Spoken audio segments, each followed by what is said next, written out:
नमस्ते, सत श्री अकाल, जय हिंद दोस्तों। रिलीज हुआ पावर स्टार पवन सिंह का बेहद धमाकेदार गाना यूट्यूब पर उड़ा रहा है जमकर धमाकेदार गर्दा।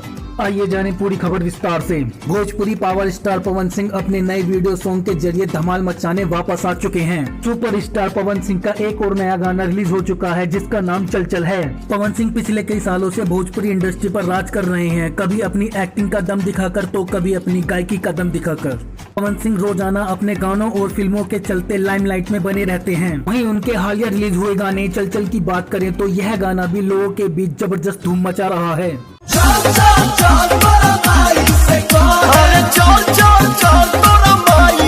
दोस्तों आपको बता दें कि गाने की बीट इतनी जबरदस्त है कि पब्लिक झूमने पर मजबूर हो रही है।